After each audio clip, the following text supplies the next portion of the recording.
여러분 반갑습니다. 일주일 잘 보내셨습니까? 벌써 추석이 다가옵니다. 그죠? 1년이 벌써 금방입니다. 예. 올여름 참 덥더니 벌써 이 다음 주면 추석입니다. 저희가 추석 연휴 때는 법회를 쉽니다. 그래서 이번 다가오는 그 1호 법회 때는 저희가 추석 연휴 기간이라서 쉽니다. 그래서 추석 연휴 끝나고 그 다음 주 일요일 날 저희가 다시 법회를 합니다. 그 15일 법회는 쉬고 22일 날 저희가 1호 법회를 하는데, 그날은 또 넷째 주 일요일이라서 저희가 하루 명상을 같이 합니다. 그러니까 법회하면서 그날 하루 명상도 하니까 또 많이 참여해 주시면 좋을 것 같습니다.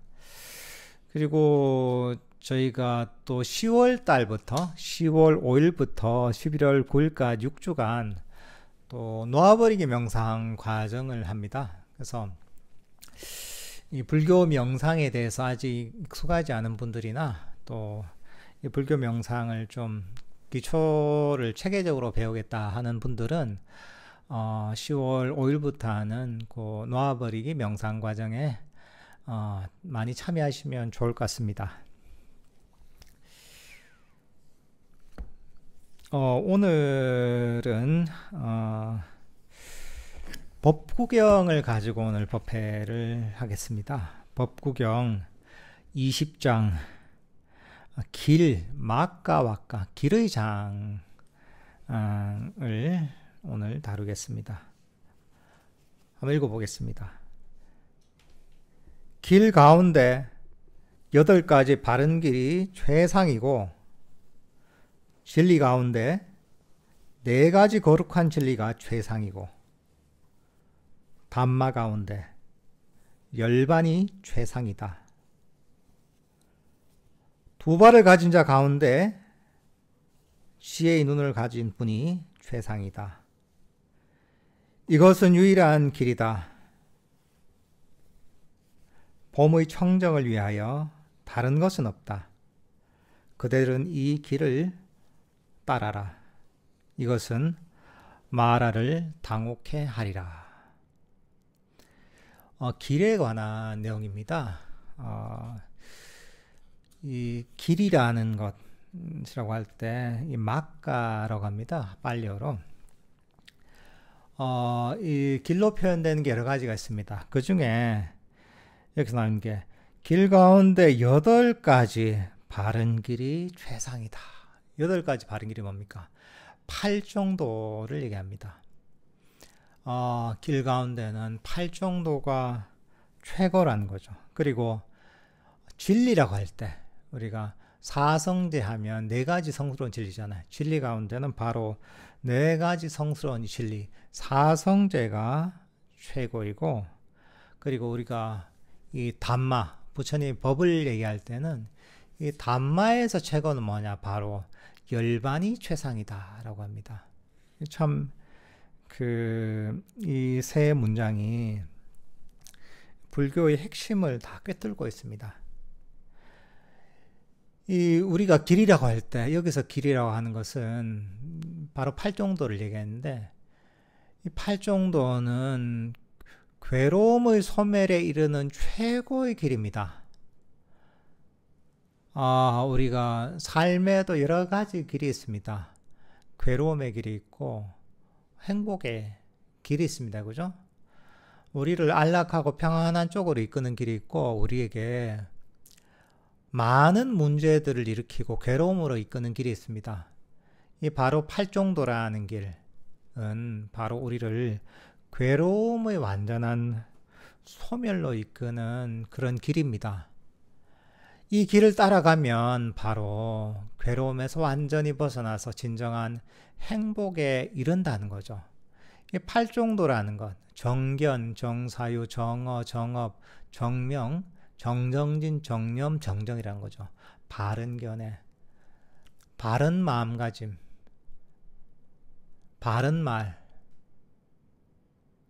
바른 행위, 바른 생계, 바른 정진, 바른 마음챙김, 바른 삼매라는 것, 이 바로 8가지는 괴로움에 일어나는 그 원인을 제거해서 우리를, 괴로움의 원인이 사라지면 괴로움이 사라지겠죠. 우리를 행복으로 이끄는 바로 이 방법론이 팔정도입니다. 우리가 불교 명상센터라고 얘기하잖아요. 여기도 불교 명상이라는 것, 불교 수행이라는 것은 바로 팔정도를 얘기합니다. 이 팔정도가 불교 수행의 기준입니다. 불교 수행이라고 할 때 팔정도 이외에는 존재하지 않습니다. 어떤 걸 갖다 붙여도 사실은 그 팔정도의 가르침을 제대로 담고 있어야 됩니다. 그걸 제대로 담고 있지 않으면 제대로 된 불교 수행이라고 하기에는 부족한 겁니다. 팔정도의 내용이 제대로 안 남기면 안 남길수록 제대로 바른 불교 수행에서 멀어지는 겁니다.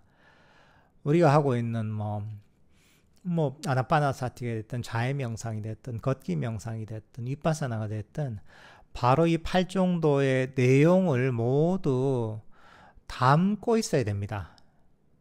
그렇게 해야지 제대로 된 불교 수행이고, 그렇게 돼야지 괴로움에서 제대로 벗어날 수가 있습니다. 부처님의 가르침, 그래서 이게 팔정도가 길 가운데 최상이라는 게 그런 겁니다. 어떤 수행법을 갖고 와도 이게 좋다 저게 좋다 온갖 얘기가 많죠.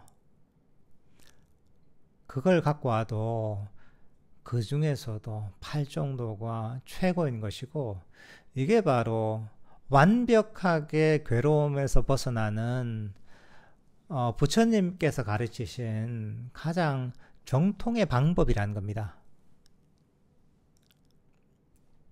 그러니까 이 내용을 잘 이해하고 파악을 해야 됩니다. 그렇게 해야지 우리가 수행을 해도 제대로 된 보람이 있는 겁니다. 수행을 했는데 뭔가 오래 해도 뭐가 발전이 없다, 느낌이 좀 이상하다, 이럴 수가 있단 말이죠. 그러면 그 수행법이 팔정도에서 뭔가 좀 벗어나 있거나, 안 그러면 본인이 그 수행을 하는 데 있어서 제대로 팔정도에 입각해서 그 수행을 못했거나, 그 둘 중에 하나입니다. 그러니까 이 어떤 수행을 하든 먼저 팔정도의 수행, 팔정도라는 게 어떤 것이 이해하고 있고 난 다음에 그 다음에 어떤 구체적인 수행법을 가지고 수행을 해야 됩니다. 그렇게 해야지 제대로 어떤 수행이든지 할 수가 있습니다. 팔정도라는 게 뭡니까? 이걸 세 가지 나오면 개정의 사막을 담고 있는 겁니다. 뭐랄까, 이제 개의 측면이라고 하면 팔정도 중에 정업, 정명이 보통 개에 해당한다고 합니다. 그러니까 바른 말, 그 다음에 바른 행위, 그 다음 바른 생계가 어떻게 보면 팔정도 중에 개에 해당하는 측면이 있습니다. 어떤 도덕적이고 윤리적인 어떤 언행을 하는 것, 그런 생계를 가지는 것, 때로는 또 혹은 덕 있는 어떤 삶을 사는 것, 이게 바로 계에 해당하는 것이고, 그리고 그 정에 해당하는 게 팔정도에 따지고 보자면 이 정정진, 정념, 정정에 해당하는 게 어떻게 보면 이 삼매, 사마타적인 측면에 해당한다고 할 수가 있습니다. 바른 정진과 바른 마음 챙김과 바른 삼매, 이게 어떻게 보면 삼매를 닦는 것, 사마타를 닦는 데 해당한다고 할 수 있는 것이고, 그 다음에 지혜라는 게 뭐냐? 지혜는 팔정도 중에 어떻게 보면 정견, 정사유에 해당한다고 할 수가 있죠. 분류하자면 이렇게 얘기할 수도 있는데, 사실은 이 모든 것들이 사실은 모두 제대로 갖춰져야 됩니다. 팔정도가 제대로 갖춰지고 계정의 사막이 함께 갖춰져야 됩니다. 사실은 하나만 한다고 해서 이게 되는 게 아닙니다. 이런 팔정도가 하나의 세트라고 볼 수가 있거든요. 그리고 계정의 사막이라는 게 하나의 세트라고 볼 수가 있습니다. 이게 골고루 이걸 개발해야지 우리가 제대로 된 이 수행을 할 수가 있습니다. 이게 이 팔정도에서 자세하게 설명은 너무 기니까 다음에 어떻게 우리가 기회가 있으면 이런 걸 한번 다뤄보면 좋을 것 같습니다. 진리 가운데 네 가지 거룩한 진리가 세상이다. 진리라고 할 때, 사성제 할 때 제는 바로 진리라는 의미입니다. 네 가지 성스러운 진리가 뭐죠?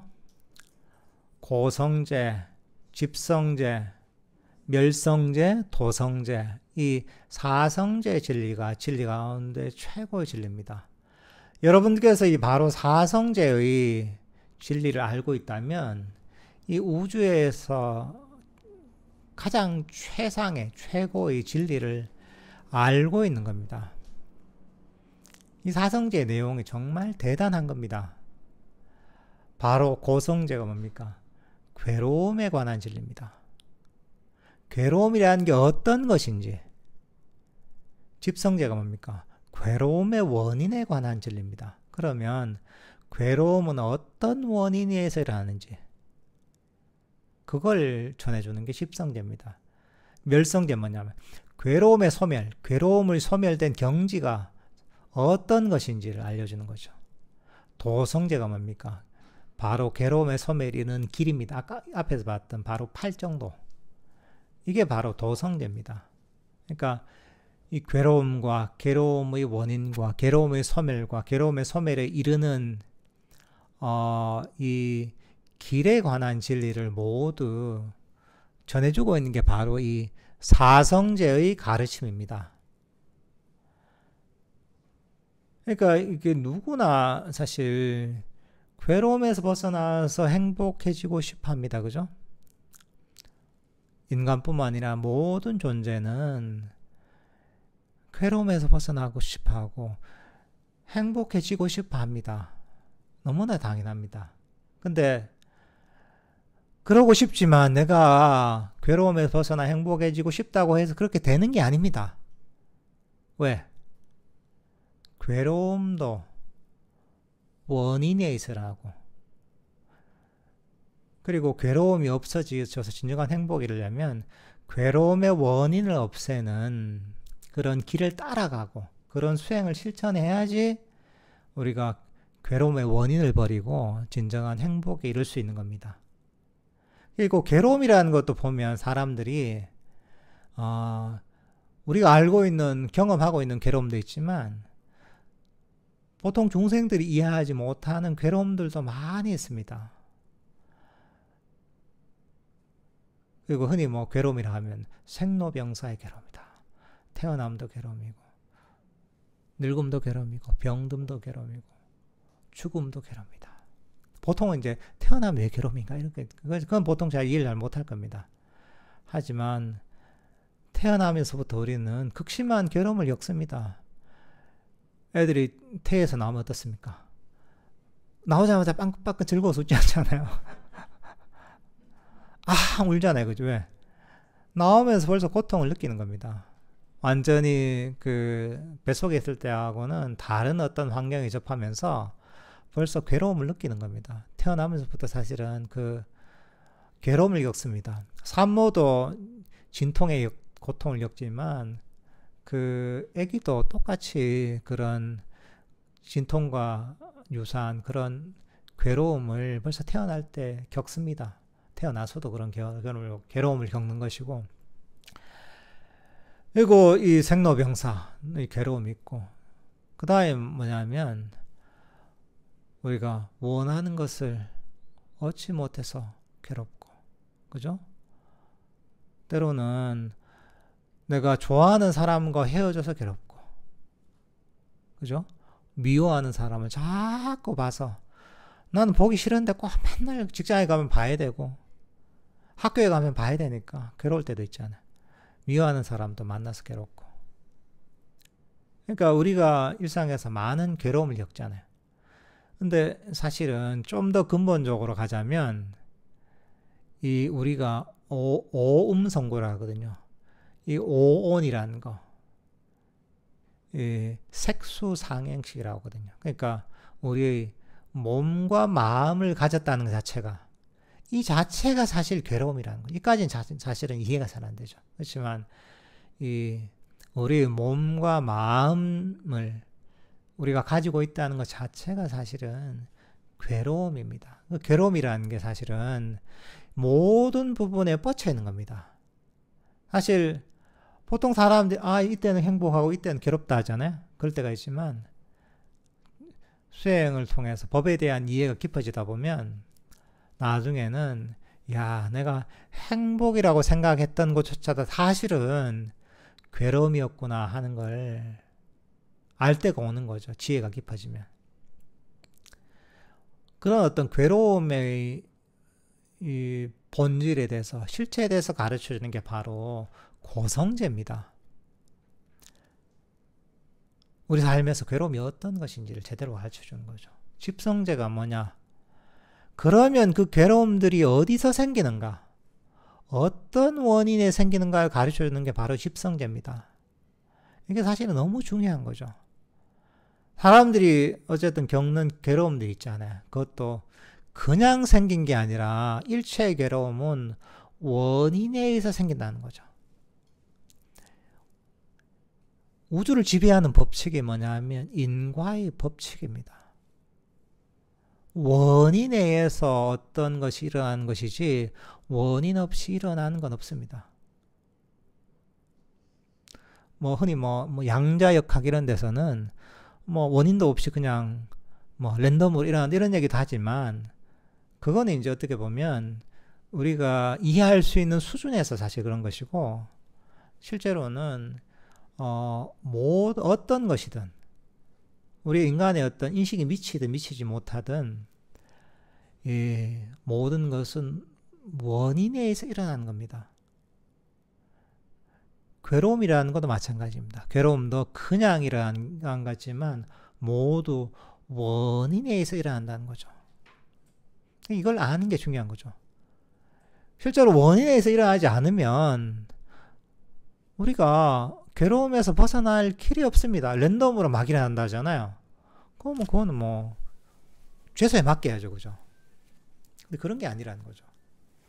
원인에 의해서 일어나기 때문에 그 원인을 알잖아요. 원인을 알고서 그 괴로움의 원인을 버리면, 괴로움의 원인이 사라지면 괴로움이 사라지게 되는 거죠. 이게 이제 어떻게 보면 이런 우리를 지배하는, 그런 우주를 지배하는 법칙입니다. 그러니까 원인을 아는 게 너무 중요한 거죠. 알아야지 괴로움을 없앨 수 있으니까. 괴로움의 원인이 뭐냐? 이게 바로 부처님께서는 바로 가래가 바로 괴로움의 원인이다. 가래를 빨려로 딴나라고 합니다. 이거는 단순한 불교 교리가 아닙니다. 그러니까 실제로 이렇게 우리 삶이 진행이 되고 있는 겁니다. 우리 삶을 지배하는 법칙입니다.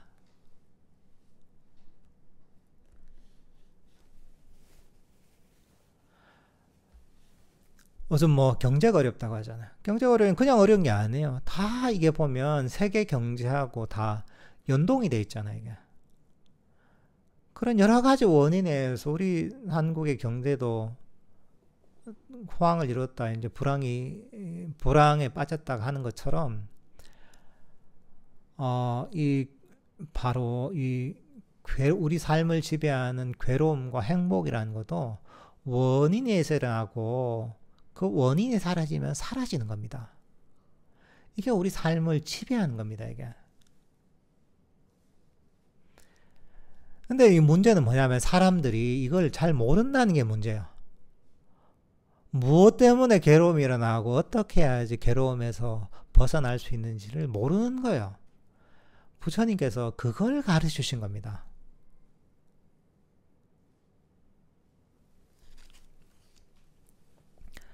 불교의 가르침이 그런 겁니다. 불교의 가르침이 보면 바로 사성제 이외에 불교가 없습니다. 부처님 가르침의 핵심이 뭐냐 할 때는 사성제 하면 딱 끝납니다. 더 이상 없습니다. 바로 이 사성제 가르침들을 디테일하게 풀어낸 것, 다양한 관점에서 풀어낸 게 바로 불교의 가르침입니다. 딴 게 없습니다. 그러니까 우리가 복잡하게 막 읽다 보면 이게 핵심이 뭔지를 파악이 힘들잖아요. 책을 읽어도. 그렇지만 그 기본 핵심을 알고 나면 어떤 책을, 아주 복잡한 책을 읽는데도 그게 정리가 됩니다. 마찬가지로 불교라는 너무 방대한 가르침을, 그리고 너무나 다양한 내용을 담고 있는 이 가르침을 이해하기가 쉽지 않습니다. 그러다 보면 어떻게 이걸 이해해야 되는지, 이 핵심은 무엇인지를 우리가 모르고서 그 속에서 엉뚱한 곳에서 헤매기 쉽습니다. 근데 그럴 때 우리가 딱 기억해야 되는 건 뭐냐면, 부처님의 가르침은 사성제 이외엔 없다고 보면 딱 맞습니다. 그러니까 이 불교의 부처님의 메시지는 바로 이 사성제 이외에 없습니다.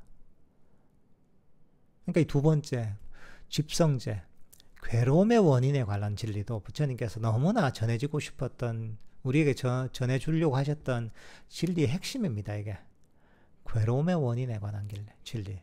괴로움의 원인이 뭐냐?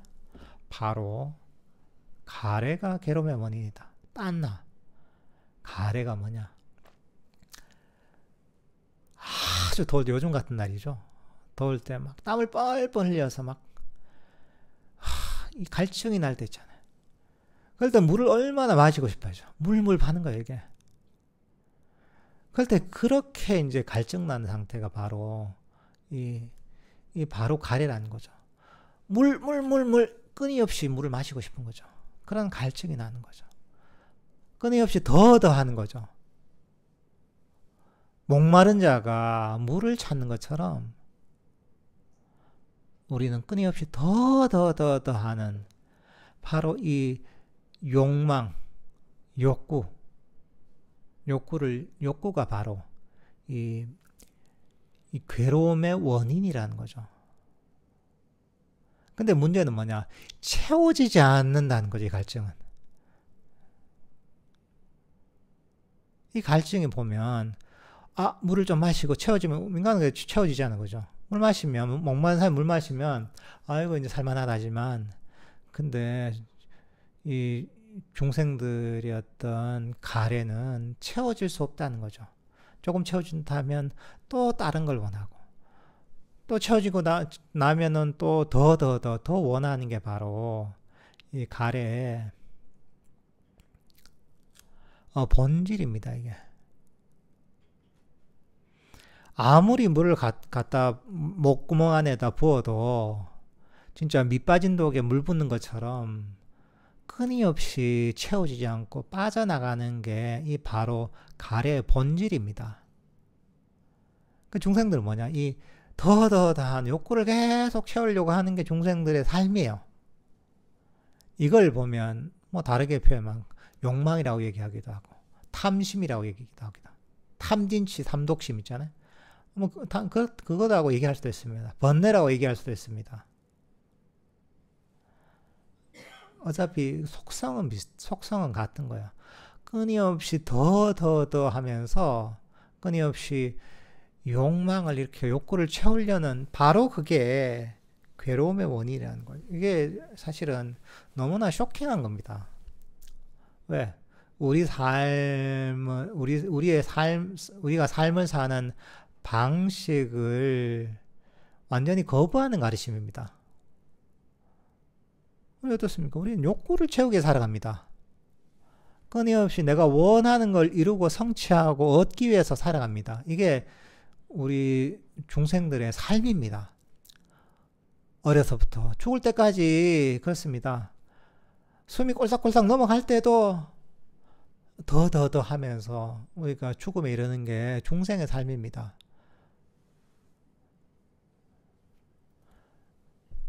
지금 날씨가 더워서 그래 이 더위만 가시면 막 더 이상 바랄 바가 없다고 하지만 더위가 가셔보십시오. 그럼 또 딴 걸 원합니다. 아 그래 더위가 가시고 날씨가 추워지면 여름에 내가 해수욕장에서 내가 수영했던 게 참 좋았는데 이런 생각이 또 드는 거예요. 이게 없는 걸 끊임없이 바라는 겁니다. 그러니까 이 바로 집성제의 가르침이 사실은 너무나 쇼킹한 가르침입니다. 이 세상에서 이런 걸 가르치지 않습니다. 사람들은 보면 어떻게 하면 더 이 욕구를 내가 원하는 말을 말까 이제 효과적인 방법으로 이걸 잘 채울 수 있을까 이거를 끊임없이 연구합니다. 문명의 본질이 그런 겁니다. 끊임없이 더욱더 내가 원하는 바를 쉽게 확실하게 더 효과적으로 어떻게 채울까 사람들은 끊임없이 노력합니다. 그걸 끊임없이 추구합니다. 잠시 그냥 그 욕구를 채우고 나면 행복감이 일어나죠. 그죠? 근데 문제는 뭐냐? 잠시 행복감이 지속되지 않는다는 거죠. 좀 지나면 사라져요. 사라지면 어떻습니까? 또 딴 걸 원합니다. 또 하는 걸 또 채우잖아요. 그러면 잠시 행복한 또 딴 걸 원하는 거예요. 끝이 안 나는 거야. 근데 이게 살아있을 때도 끊임없이 더 새로운 걸 찾잖아요. 여러분 삶을 보면 그렇죠. 계속 대상만 바뀌는 겁니다. 여러분들 5살 때 원하던 게 있죠. 10살 때 원하던 게 있죠. 중학교 와서 원하던 게 있죠. 고등학교 때 학생 때 원하던 게 있죠. 대학교 다닐 때 원하던 것들 있죠. 그리고 사회 나가서 원하던 게 있죠. 나이가 30대 40대 때 원하는 게 다르죠. 또 지금쯤 되니까 또 원하는 게 다르죠. 나이가 더 들면 또 달라집니다. 대상만 달라지지 그냥 끊임없이 더 하는 욕구를 채우는 겁니다. 채우려고 합니다. 근데 이게 죽으면 끝이냐? 끝이 안 나요. 죽고 나서 또 새로운 자기 업에 새롭게 태어나잖아요. 그러면 다시 시작이에요. again, 다시. 요즘 그런 드라마가 많다 하더군요.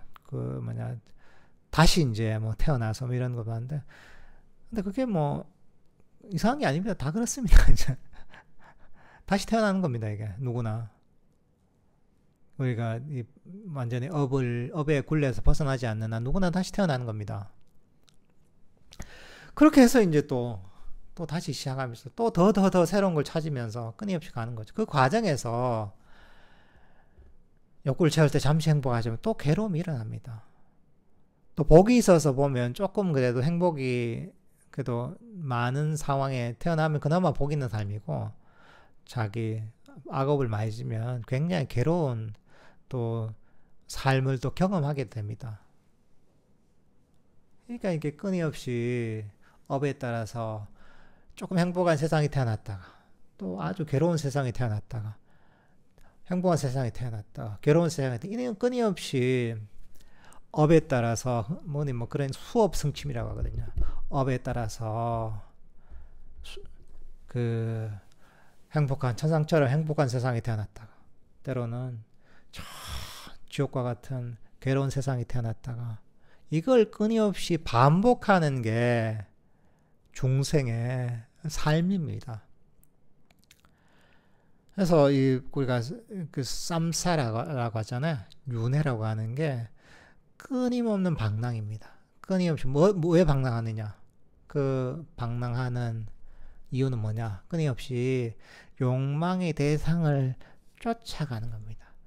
그 욕망을 대상을 끊임없이 쫓아가는 그 그 갈증이 바로 우리를 윤회를 하면서 끊임없이 달리게 만들고 방하게 만드는 겁니다. 이게 바로 괴로움의 원인인 겁니다. 그러니까 가래가 일어나면 더 하는 욕망이 일어나면 그 결과는 바로 괴로움이 일어납니다. 그냥 이게 인간의 법칙인 거야. 그 멸성제는 뭐냐? 괴로움의 소멸입니다. 그러면 이 괴로움의 외로움을 완전히 버린, 괴로움에서 완전히 벗어난 열반의 상태, 깨달음의 상태가 멸성제입니다. 뭐랄까, 이제 이 수행의 목표점을 가르쳐 주는 겁니다. 불교란 가르침이 궁극적으로 추구하는 바로 그 길을 보여주는 겁니다. 이게 바로 세 번째, 담마 가운데 열반이 최상이라는 겁니다. 왜? 이 담마의 목적은 열반이 목적입니다. 열반은 뭐냐? 괴로움의 완전한 소멸이 열반입니다. 괴로움이 완전한 소멸, 어떻게 최고의 행복이 열반입니다. 우주적인 뭔가 진리를 깨닫는 게 수행의 목적이 아닙니다. 이 우주에서 가장 위대한 존재가 되는 게 수행의 목적이 또 아니고 불교의 목적도 아닙니다. 괴로움의 완전한 소멸, 최고의 행복에 이르는 게 이게 바로 부처님 가르침의 목적이고 이 수행의 목적입니다. 그 다음 도성제는 아까 얘기했던 첫 번째 나왔던 최고의 길이라고 하죠. 팔정도입니다. 그러면 그 방법론이 뭐냐? 괴로움의 원인을 버리는 방법론이 바로 팔정도다. 그 팔정도를 담고 있는 수행법들이 다양한 거죠. 아나파나사티도 있고 자유명상도 있고 걷기 명상도 있고 때로는 부정관도 있고 또는 윗바사나도 있고 이 모든 것들이 결국은 팔정도에 입각한 수행이라는 거죠. 그 다양한 수행법들은 한마디로 얘기하면 팔정도 수행이라 이렇게 해도 틀린 게 아닙니다. 팔정도 수행에 다양한 방법이 있는 거예요. 팔정도 수행에 아나파나사티도 있고 팔정도 수행에 자유명상도 있고 팔정도 수행에 걷기 명상도 있고 팔정도 수행에 윗바사나도 있고 팔정도 수행에 때로는 뭐 그 부정관도 있고 그러니까 이건 모두 다 팔정도 수행인 겁니다. 근데 그 중에 접근 방식이 조금씩 다른 것이지 팔정도의 내용은 다 들어있어야 되는 겁니다. 기본적으로.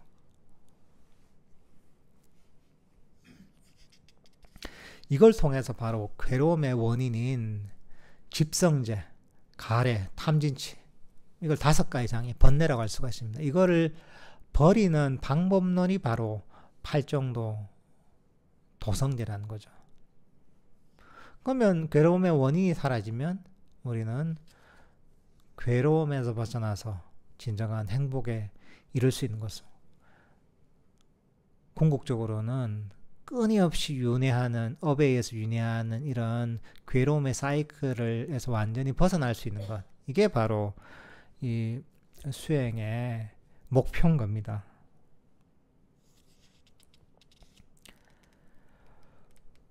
두 발 가진 자 가운데 지혜의 눈을 가진 분이 최상이죠. 바로 부처님 같은 분이 바로 최상의 존재인 거죠. 또는 괴로움에서 완전히 벗어난 아라한 같은 분이 최상의 존재인 거죠. 왜? 그분들은 괴로움에서 완전히 벗어났거든요. 세상에 아무리 대단한 사람도 그 업의 굴레, 괴로움의 굴레에 그대로 빠져 있습니다. 세상에 위대하고 대단한 사람들도 그런 지혜가 없습니다. 그냥 자기 업에 따라 사는 거예요. 끊임없이 바로 고성계와 집성제 이 굴레에 빠져 있습니다. 중생들은 모두 다. 뭐 그런 얘기 있잖아요. 도망가봤자 어디 가봤자 부처님 손바닥 아니다 얘기했잖아요. 그 손오공이 그렇게 이제 구름을 타고 막 그 도수를 부리고 엄청난 힘을 가지고 하지만 아무리 날고 기어도 부처님 손바닥 아니잖아요. 서유 같은 데 보면 똑같은 겁니다. 세상 사람들이 날고 기어도 캐봤자 고성제 집성제 안에 있는 겁니다. 괴로움과 괴로움의 원인에 관해 요 안에 있는 거예요. 멸성제 도성제까지를 모르는 거예요. 어떻게 해야지 바로 괴로움의 원인을 버려서 멸성제, 열반 진정한 행복에 이르는지를 중생들은 아무리 날고 기어도 모르는 겁니다. 날고 뛰어도 모르는 겁니다. 그렇기 때문에 이런 그 부처님 같은 분, 깨달은 분이 가장 위대한 분인 거죠. 바로 이게 유일한 길이라는 거죠. 괴로움의 소멸에는.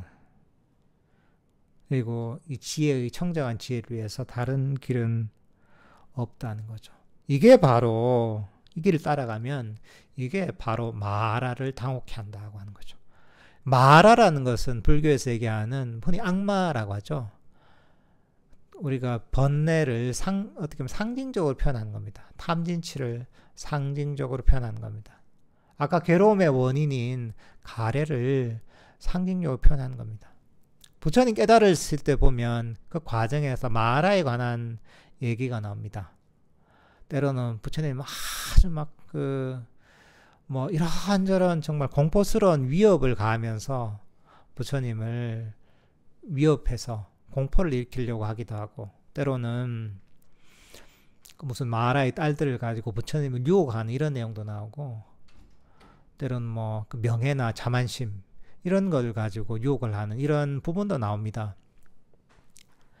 이게 중생이 가진 어떤 번뇌, 탐진치를 상징적으로 보여주는 겁니다. 이 마라, 이런 탐진치라는 마라가 우리를 이 업의 굴레에 속박을 하는 겁니다. 바로 이 괴로움에서 벗어나지 못하도록 만드는 겁니다. 그렇지만 여기서 얘기하는 바로 이 수행을 통해, 팔정도의 수행을 통해서, 사성제에 대한 이해와 팔정도의 수행을 통해서 이런 번뇌들을, 마라로 상징되는 이 번뇌들에서 완전히 벗어날 수가 있는 겁니다. 그 길에 들어서면 그대들은 괴로움의 종식을 이루리라. 화살을 뽑아버렸기에 나는 그 길을 보여주었다. 바로 이 길, 팔정도의 길, 이 수행의 길에 들어서면 결국은 괴로움에서 벗어나게 돼 있다는 거죠. 왜? 인과의 법칙이라는 겁니다. 이게 딴 게 아닙니다. 인과의 법칙이라는 겁니다. 그러니까 세상에서 그렇죠. 운동을 해서 내가 근육을 갖고 싶으면 어떻습니까? 그냥 됩니까? 그만한 원인을 쌓아야 됩니다. 운동도 해야 되고 식단 조절도 해야 되고, 그죠? 그렇게 적절하게 원인을 쌓아야지 내가 몸에 근육이 생깁니다. 학교에 공부만 해도 그냥 됩니까? 내가 열심히 기도한다고 성적이 올라가나요? 안 되죠, 그죠? 근데 간혹 그런 분들이 있더라고요, 보면. 이상한 데 빠져가지고 기도를 하면 성적이 올라가기 전. 그런 게 없습니다, 세상에. 그만한 이제 그 성적이 나오기 위해서는 그 필요한 학습이 필요한 겁니다. 그 학습이 적절하게 됐을 때 거기에 비례해서 내가 원하는 성적이 나오는 거죠. 세상의 모든 게 그렇습니다.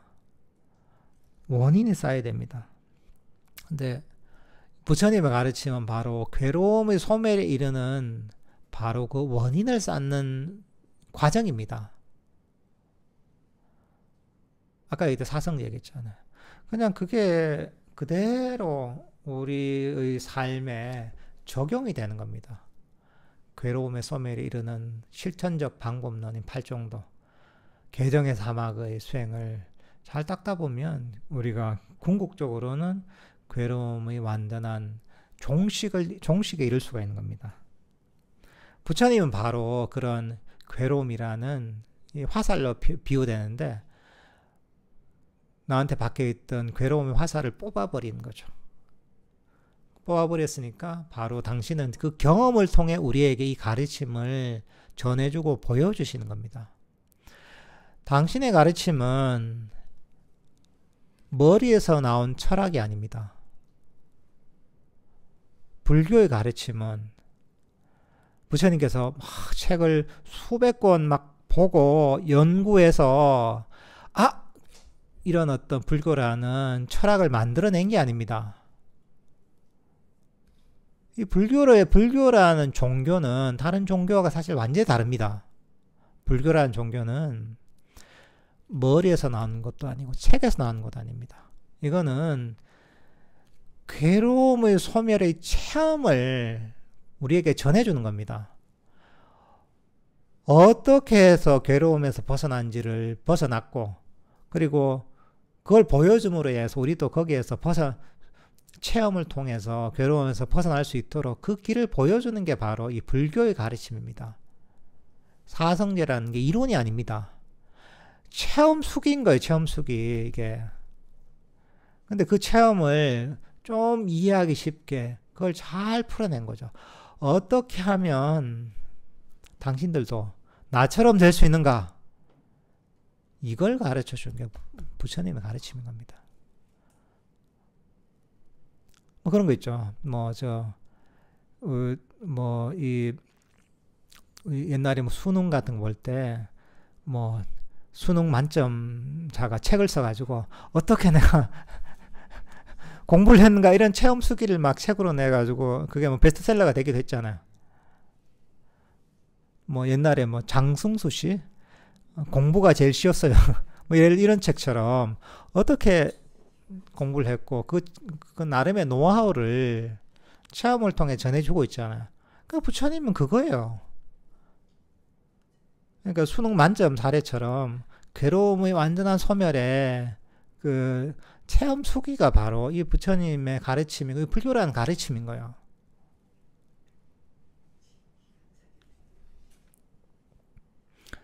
그러면 이제 그게 훨씬 더 이해하기 쉬운 거죠. 그럼 어떻게 됩니까? 우리는, 이제 공부가 제일 쉬웠어요 하는 그 책을 보고 고등학생이면 어떻게 됩니까? 그 노하우를 배워야 되는 거죠. 노하우를 배워서 내가 공부하는데 적용을 시켜야 되잖아요. 똑같은 겁니다. 근데 그걸 보고서 학교 공부는 안 하고 막 이론을 만들어서 연구를 하고 있잖아요. 이게 그걸 가지고 그걸 막 거기다 그 책을 가지고 논문을 쓰고 연구를 하고 하잖아요. 아무리 그렇게 해도 학교 성적은 안 오릅니다. 그게. 그 책을 가지고 아무리 연구해도. 그걸 거기에 있는 노하우를 바탕으로 해서 내가 학교 공부에 적용시켜야지. 그렇게 해야지 나한테 의미가 있는 겁니다. 똑같습니다. 이것도. 부처님 가르침도. 그대들은 열심히 정진해야 한다. 열애는 다만 길을 보여줄 뿐. 이 길을 따라 명상하는 사람은 마라의 속박을 벗어나리. 그런 겁니다. 당신은 이 길을 보여주는 분인 겁니다. 이건 대신 해줄 수가 없는 겁니다. 너무나 자세하게, 확실하게 그 길을 가르쳐 주잖아요. 그 노하우를 가르쳐 주잖아요. 그러면 우리는 그걸 잘 이해하고 이해한 대로 그대로 실천을 해야 되는 거죠. 열심히 정진을 해야 되는 거죠. 그렇게 하면 당신이 이런 바로 괴로움의 완전한 소멸이라는 열반에 우리도 언젠간 이르게 되는 거죠. 모든 형성된 것은 무상하다라고 지혜로 볼 때, 그때 괴로움에서 요무감이 생긴다. 이것이 청정의 길이다. 모든 형성된 것은 괴로움이다라고 지혜로 볼 때, 그때 괴로움에서 요무감이 생긴다. 이것이 청정의 길이다. 모든 것은 무하다라고 지혜로 볼 때, 그때 괴로움에서 요무감이 생긴다. 이것이 청정의 길이다. 모든 형성된 것은 무상하다. 지혜로 보고 모든 형성된 것은 괴로움이다. 라고 지혜로 보고 모든 형성된 것은 무아이다. 라고 지혜로 보잖아요. 그러면 이 괴로움에서 염호감이 생기고 이것이 바로 청정한 길이다. 라고 얘기합니다.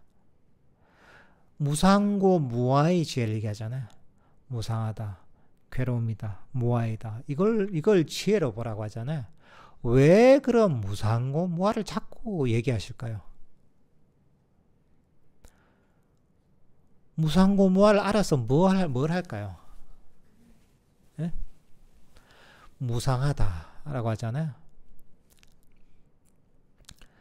무상한 것을 우리가 항상 하다고 생기기 때문에 여기서 괴로움이 생깁니다. 무상한 것은 사실 괴로움입니다. 근데 무상한 것을 영원하다고 여기면 여기서 괴로움이 생기는 거죠. 무상한 것을 영원하다고 여기가 집착하기 때문에 괴로움이 생기는 겁니다. 여러분들이 나이가 좀 만약에 지금 한 50대 중반이 됐다 그러잖아요. 근데 내가 20대 때 그 젊음을 너무나 집착하고 있다. 이러면 어떻습니까? 나이가 들어서 그 젊음을, 그 미모를 잃어버리면 굉장한 괴로움이 생깁니다. 사실은 내가 무상한 것, 우리가 몸도 무상하잖아요. 그죠? 젊음이라는 것도 무상합니다. 그죠? 우리 어떤 관계라는 것도 무상합니다. 나의 생각이라는 것도 항상 있는 게 아닙니다. 끊임없이 변하는 겁니다. 근데 변하는 것들, 무상한 것들을 인정하지 않잖아요. 거기에 집착하다 보면 거기에서 괴로움이 생깁니다. 만약 여러분이 새 차를 뽑았는데 새 차가 뽑자마자 다음날 다 출근하는데 접촉사가 나서 막 그 차에 흠집이 엄청 크게 생겼다. 이러면 어떻습니까? 괴롭죠. 그죠? 왜 괴롭냐? 딴 게 아닙니다. 내가 이 새 차인 상태에 집착을 하고 있는 거예요. 이걸 그대로 유지되기를 원하는, 이게 무상하지 않기를 바라는 집착이 있는 거예요. 그럼 어떻습니까? 이게 훼손됐을 때, 변했을 때 괴로움이 생기는 거죠. 근데 차는 어쨌든 간에 지금 당장 아니더라도 결국은 변해서 훼손이 되고 결국은 다 쓸 수 없을 때가 돼서 폐차가 될 때가 옵니다. 근데 그게 속성이 그런 거예요. 근데 무상을 깨뜨리고 있으면 차가 부서져도 결국은 당연하구나 이렇게 받아들일 수가 있는 겁니다. 우리가 사람들 간의 관계에 있어서 내가 정말 사랑하는 부모님이 돌아가셨다 하잖아요. 어떻습니까? 괴롭죠. 왜 괴로워하냐 사람들이. 영원히 내가 사랑하는 사람과 함께 있길 바라는 그런 어리석음이 있기 때문에 괴로운 겁니다.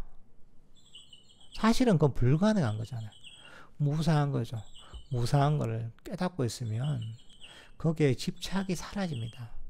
무상한 것이고 이건 변해가는 것이고, 아무리 가까운 사람도 결국은 생로병사의 과정을 거쳐서 떠나갈 것임을 이해하고 있죠. 그럼 괴로움이 안 생기는 거예요. 내 몸에 대해서도 이게 무상한 것들 완전히 깨뚫잖아요. 그러면 여기에 대한 집착이 사라집니다. 내 마음에 대해서도 우리가 생각 때문에 괴롭잖아요. 이게 괴로울 때도 이게 무상한 것이라 알면 여기에 대한 집착이 사라집니다. 집착하면 괴로움이 생기고 집착을 버리면 바로 괴로움이 사라지는 겁니다. 지혜로서 이걸 꿰뚫고 나면 우리가 얘기하는 가래, 욕망이 사라집니다. 그렇기 때문에 사실은 우리가 무상의 지혜를 꿰뚫어야 되는 겁니다. 무상한 것을 꿰뚫으면 바로 염오심이 일어납니다. 이게 염오심이 뭐냐?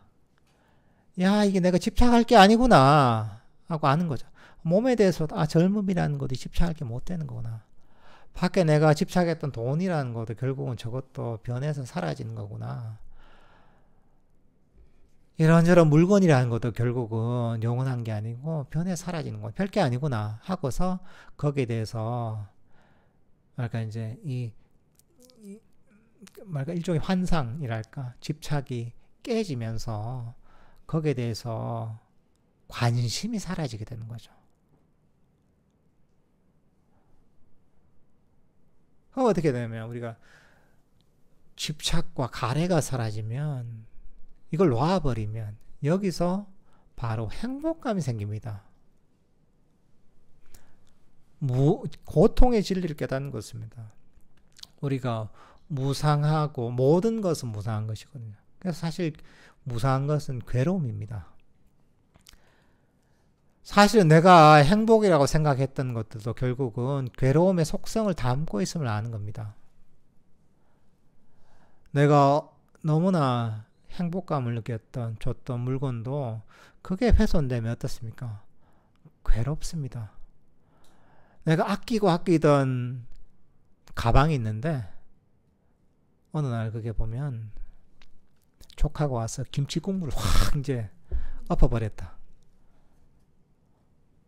엄청 괴롭죠, 그죠? 왜? 내가 그걸 너무나 아끼고 소중하게 여기고 그게 그대로 변하지 않고 내 것이길 훼손되지 않고 나한테 있길 바라는 집착 있잖아요. 그렇기 때문에 그게 훼손되면 괴로운 겁니다. 근데 그 가방에 대한 집착이 없잖아요. 아, 이것도 무사한 것이고 결국은 사라지는 것이고 이거 내가 집착할 게 아니다라는 마음이 들잖아요. 그러면 그게 김치 국물이 먹든 그게 찢어지든 나한테 별로 괴로움을 주지 못하는 겁니다. 근데 이게 물건만 해당하는 게 아니에요. 우리 몸과 마음이 다 그런 거죠. 내 몸이 어떻게 변하더라도 여기 집착이 사라지면 이게 나한테 별 영향을 주지 못합니다. 내 마음에 대한, 내 생각에 대한, 내 감정에 대한 집착이 사라지면 그러면 이게 어떻게 변하든 나한테 영향을 미치지 못합니다. 놓아버리게 되는 거죠. 그러면 바로 거기서 놓아버리면 행복이 생기는 겁니다. 바로 이 취착했던 가래를 가졌던 이걸 놓아버리면 바로 여기서 바로 마음이 평화로워지고 행복해지는 겁니다. 이게 염호심이 일어나는 겁니다. 모든 것이 무아이다는 진리도 마찬가지입니다. 모든 것은 내 뜻대로 되는 게 아닙니다. 조건 따라 일어났다 사라지는 겁니다. 무상하는 것 왜 끊임없이 변화가냐? 내 의지대로 이게 변하는 게 아니라 그냥 조건이 변하면 변하는 겁니다. 날씨하고 똑같습니다. 날씨가 내가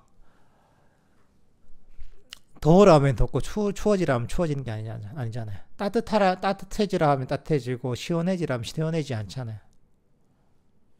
바람이 불면 불고 안 불면 안 부는 게 아니잖아요. 나름의 여러 가지 기상의 어떤 요소들이, 기상에 영향을 미치는 요소들이 조건지어져서 결국은 덥기도 하고 춥기도 하고 비가 오기도 하고 눈이 내리기도 하는 겁니다. 모든 건 마찬가지입니다. 내 몸도 내 마음도 조건지어지는 겁니다. 근데 이 조건지어져서 조건지어진다는 게 바로 보면 이게 내 게 아니라는 거죠.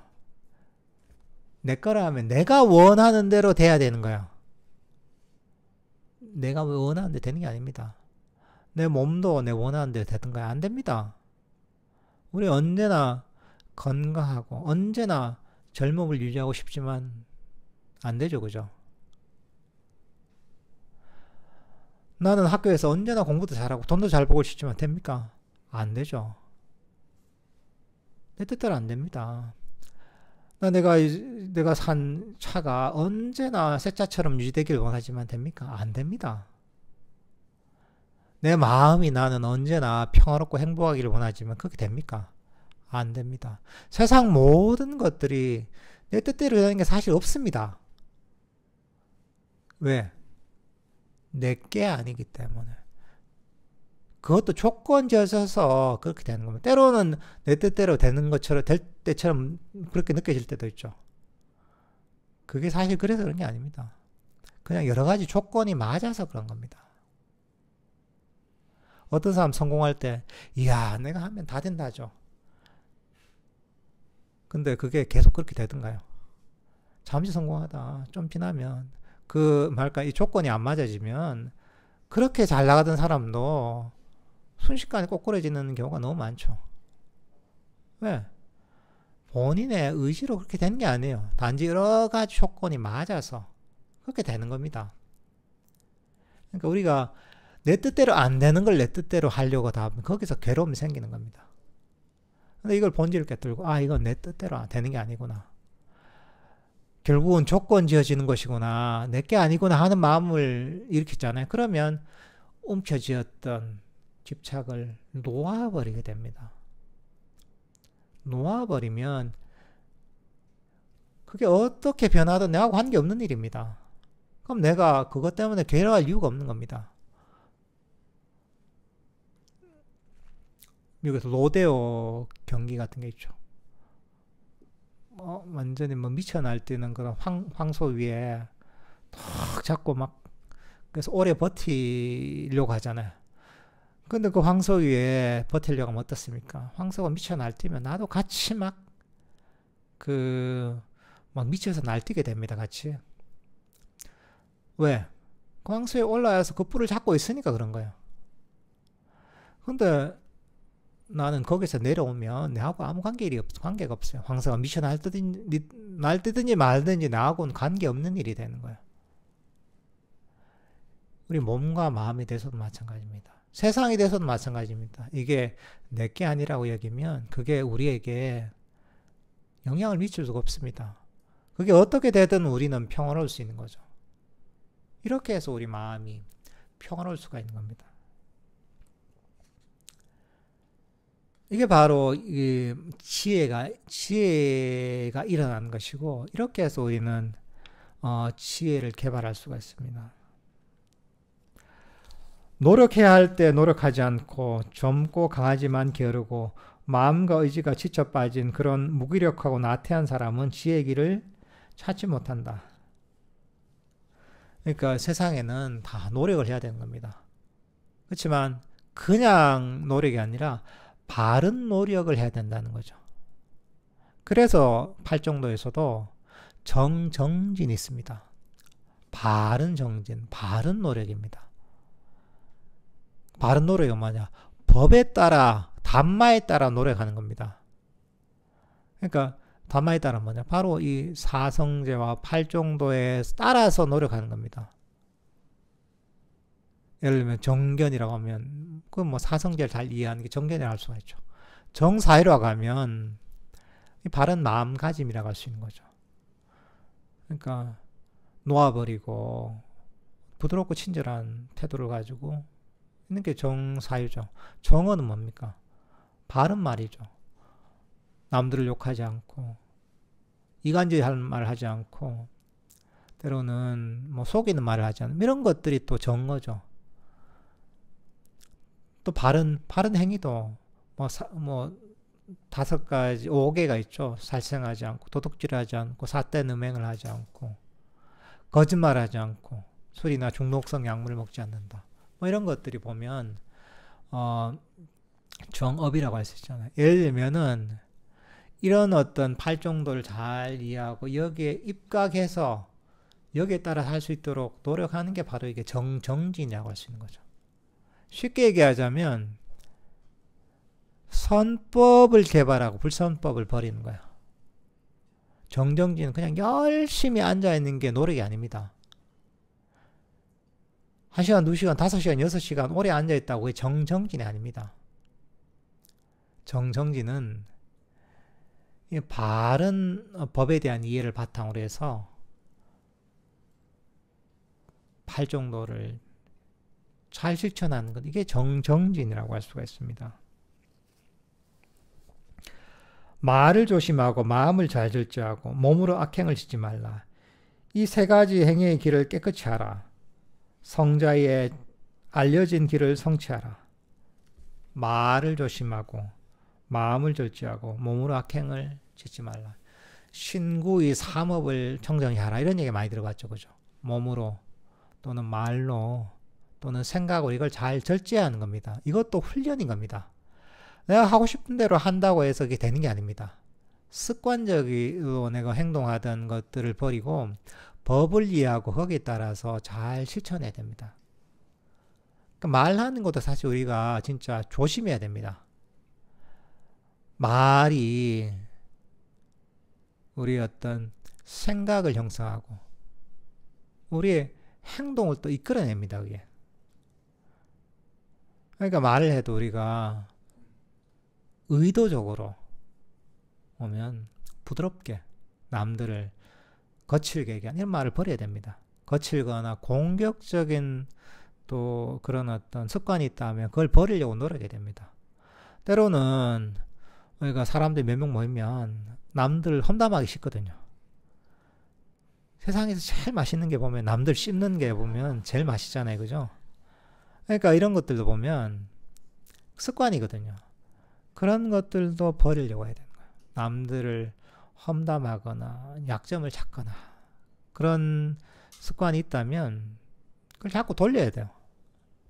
어떻게 사람들을 어떤 좋은 점을 보려고 하고 그런 점들을 얘기하려고 하고 또 사람들을 이간질하는 말이 아니라 화합을 시키는 이런 어떤 말들을 하려고 노력하고 이런 것들도 노력을 해야 됩니다. 몸으로도 마찬가지죠. 남들을 해치는 게 아니라 남들을 돕거나 또는 친절한 어떤 행위를 하려고 노력을 해야 되는 거죠. 이게 다 보면 자기 자신한테 이익이 되는 겁니다. 이게 바로 이 8정도 중에 바로 계를 실천하는 겁니다. 괴로움의 원인을 버리는 큰 축인 거죠. 계의 측면인 거예요. 또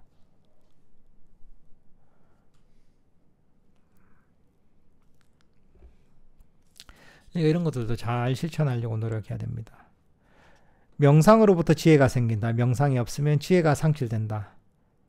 생선과 소멸의 두 길을 알고 지혜가 깊어지도록 스스로 힘써 노력하라. 그러니까 법을 이해하고 이걸 실천해야 여기서 진정한 지혜가 생기는 겁니다. 그냥 스스로 생기는 게 아닙니다. 그리고 바로 이 일어남과 사라짐. 그러니까 모든 일어나는 것은 원인에 의해서 일어나는 거죠. 모든 사라지는 것도 바로 원인이 사라져 사라진다는 것. 사실 이게 굉장히 중요한 겁니다. 우리가 알고 있는 부처님의 대제자죠. 사리푸타 존자도 보면 바로 이 생성과 소멸의 연기법 한 구조를 듣고서 수다원이 됐다고 하거든요. 이걸 듣고서 바로 바로 위대한 부처님의 가르침을 이해했다고 알려져 있거든요. 왜냐하면 여기 엄청난 게 담겨 있는 거죠. 그냥 생기는 게 없다는 거죠. 바로 원인에 의해서 괴로움이 나고 바로 그 원인이 사라지면 괴로움이 사라진다는 것. 원인에 의해서 마음의 평화, 행복이 생기고 이 원인을 개발해서 바로 진정한 완전한 열반에 이른다는 거죠, 이게. 그러니까 이게 법에 대한 이해를 그렇게 인과적으로 사실은 잘 이해할 필요가 있습니다. 그리고 거기에 따라서 이제 우리가 법을 잘 실천해야 된다는 거죠. 욕망의 숲을 베어라. 나무만 베지 말고 욕망의 숲에서 두려움이 생긴다. 숲과 덤불을 자르고 숲이 없는 자가 되라. 비구들이여. 바로 이런 법을 실천하면서 바로 이 욕망이라는 이 괴로움의 원인이라는 탐진치라는 숲을 잘라내라는 거죠. 남자 여자에 대한 번뇌의 덤불이 아주 작더라도 잘라지지 않는 한 젖먹이 송아지가 어미에 매이듯 그처럼 그의 마음은 묶여있다. 그러니까 남자 여자에 대한 번뇌 또는 여자의 남자에 대한 번뇌가 굉장히 뿌리가 깊죠. 특히나 이제 출가 수행자한테 대한 얘기인데 이게 아무리 작더라도 결국은 그걸 우리를 이 번뇌에서 묶고 있는 거죠, 이게. 가을 연꽃을 손으로 꺾듯이 자기 자신에 대한 애착을 끊으라. 부탁해서 설하신 열반, 평온의 길을 닦으라.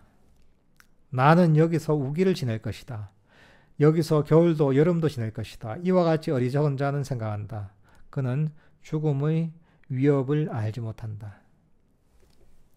그런 거죠. 여기서 장마철도 지내고 여름도 겨울도 지내고 몇 년 후에 여기서 뭐랄까 이제 새로 집도 지어서 내가 잘 지내고, 그 다음 어디에 놀러도 가고, 막 이렇게 계획을 하잖아요. 근데 사실은 그렇게 계획하더라도 결국은 우리에게 언제 죽음이 덮칠지 모른다는 거죠, 이게. 그게 우리의 삶이라는 거죠, 이게. 그러니까, 지금은 젊고 아무 문제가 없지만, 언제 무슨 일이 생길지 사실 모릅니다. 이런 사바세계가 위험한 세상입니다. 지금은 평화롭고 안전하고 건강하지만 언제 무엇이 닥칠지 모릅니다. 그러니까 지금 수행할 수 있을 때, 지금 법을 실천할 수 있을 때 해야지 내일을 기약하면 끝이 없습니다. 예를 들면 그럴 수 있죠. 그래.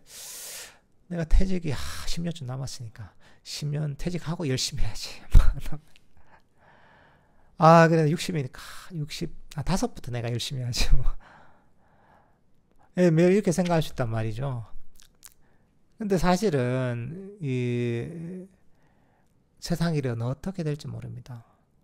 지금 당장 수행할 수 있을 때, 법을 실천할 수 있을 때 실천해야지 후회가 없습니다. 자식과 가축에 빠져버린 집착하는 사람들을 죽음이 휩쓸어 간다. 큰 홍수가 잠든 마을을 휩쓸어 가듯이.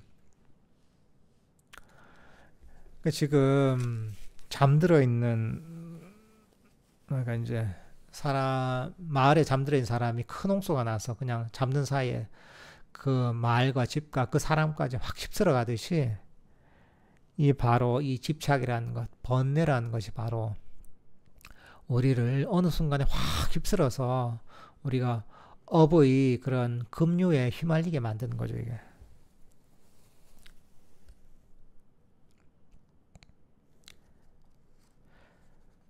아들들도 의지처가 아니고 아버지도 친척들도 의지처가 아니다. 죽음에 잡힌 이에게 친척들이 의지처가 될 수가 없다. 이 사실을 알고서 지혜로운 이는 계율을 잘 지키며 열반에 이르는 길을 청정하게 서둘러 닦아야 한다. 그러니까 자녀들도 사실은 의지처가 될 수가 없고, 부모도 자식도 친척들도 친구들도 그 사람의 의지처가 될 수가 없습니다. 왜?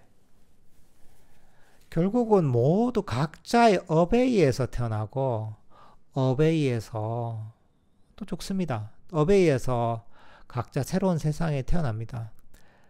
부모가 자식의 업을 대신해 줄 수 없고 자녀가 부모의 업을 대신해 줄 수가 없습니다. 친척들도 친구들도 그 업을 대신 해줄 수가 없습니다.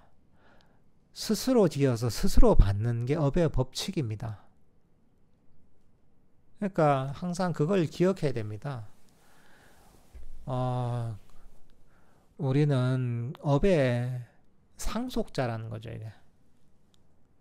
그러니까 스스로가 그런 좋은 업을 짓도록 노력해야 됩니다.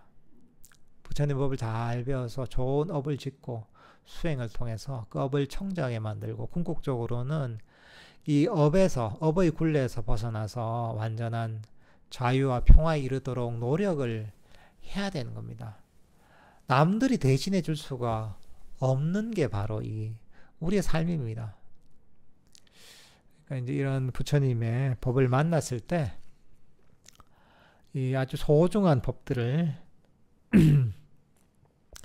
잘 이제 실천하는 그런 어떤 기회로 삼아야 됩니다.